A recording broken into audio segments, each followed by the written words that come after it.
Assalamualaikum warahmatullahi wabarakatuh. Halo Sobat PAI, bagaimana kabar kalian? Semoga kalian dalam keadaan sehat walafiat. Pada kesempatan kali ini, kita akan belajar tentang pendidikan agama Islam untuk SMP kelas 7.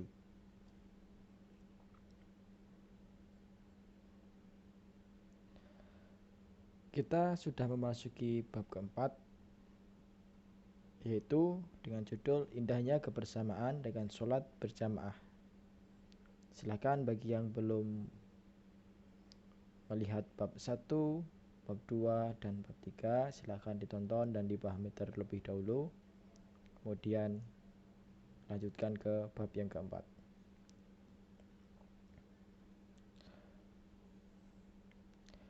Ada 4 kompetensi dasar yang harus kita capai.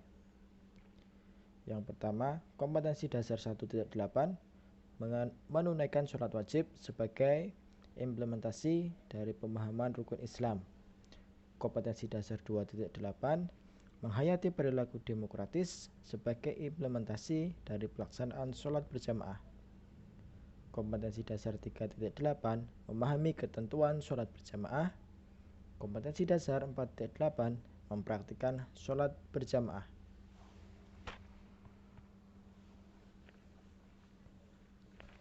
A. Pengertian dan hukum sholat jamaah. Sholat berjamaah adalah sholat yang dikerjakan atau dilaksanakan secara bersama oleh 2 orang atau lebih dan terdiri atas imam dan makmum dengan persyaratan tertentu. Sholat wajib berjamaah hukumnya adalah sunnah muakkadah, yaitu sunnah yang sangat dianjurkan. Bahkan sebagian ulama mengatakan hukum sholat berjamaah adalah fardu kifayah.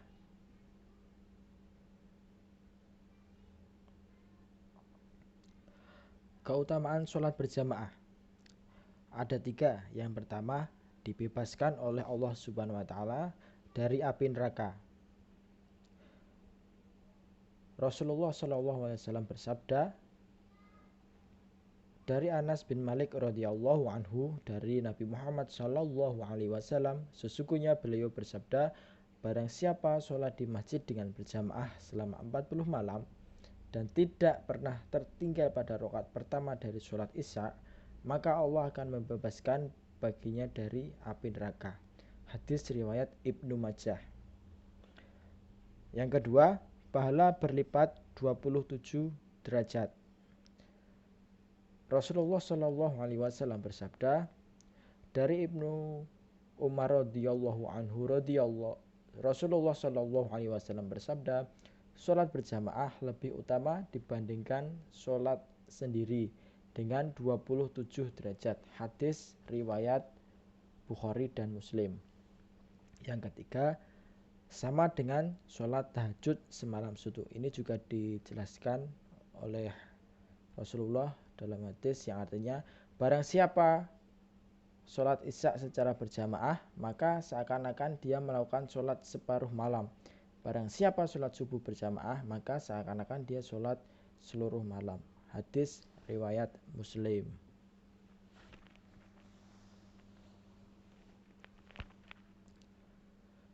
C. Syarat sah sholat berjamaah. Yang pertama ada imam, yang kedua ada makmum berniat mengikuti imam, yang ketiga sholat dikerjakan di dalam satu majelis, yang keempat sholat makmum sesuai dengan sholatnya imam. Nanti kita bahas.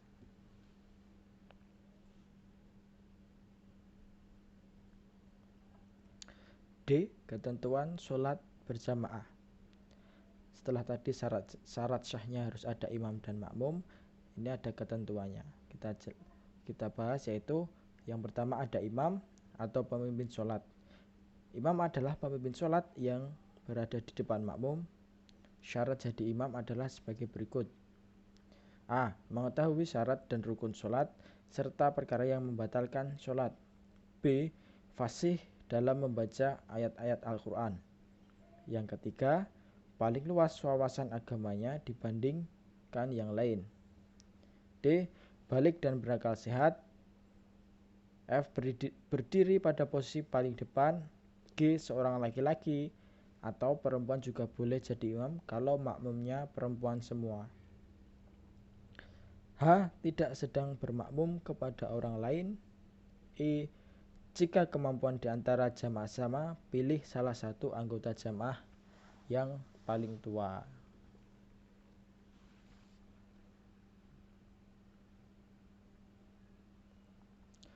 Yang kedua, ada makmum atau pengikut imam. Makmum adalah orang yang di belakang imam sebagai pengikut. Syarat sahnya menjadi makmum adalah sebagai berikut.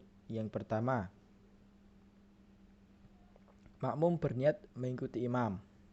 Yang kedua, mengetahui gerakan sholat imam. Yang ketiga, berada dalam satu tempat dengan imam. Yang keempat, posisinya di belakang imam. Dan yang kelima, sholat makmum sesuai dengan sholat imam. Dan hendaklah apabila imam melaksanakan sholat asar, makmum juga sholat asar. Nah, di sini berarti makmum itu tidak boleh mendahului imam walaupun gerakan sholatnya sudah hafal. Kalau makmumnya belum rukuk, ya jangan rukuk dulu. Kalau imamnya belum rukuk, makmum jangan mendahului rukuk dulu. Kalau imamnya belum sujud, makmumnya jangan mendahului sujud. Dan ketika imam dengan niat misal berjamaah niat sholat asar, makmum tidak boleh niat sholat zuhur atau maghrib, nanti tidak sah.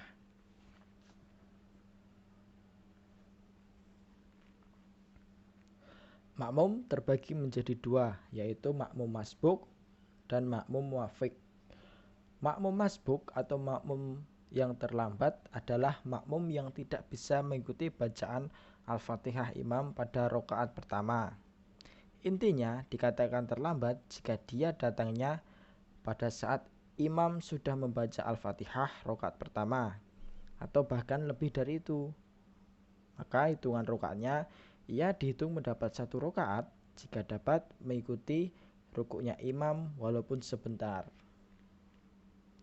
Sedangkan makmum muwafiq adalah makmum yang dapat mengikuti salatnya imam dari awal sebelum imam membaca Al-Fatihah rakaat pertama sampai salam.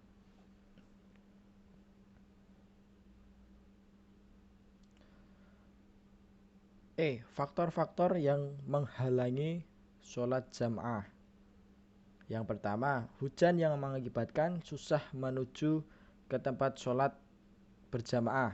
Yang kedua, angin kencang yang sangat membahayakan.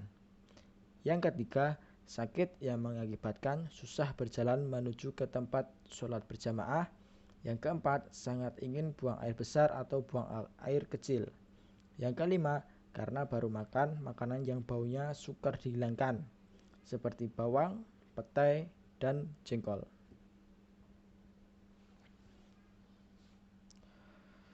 Baik, cukup sampai di sini pemaparan kita tentang materi sholat berjamaah. Dari saya cukup sekian. Akhirul kalam. Wassalamualaikum warahmatullahi wabarakatuh.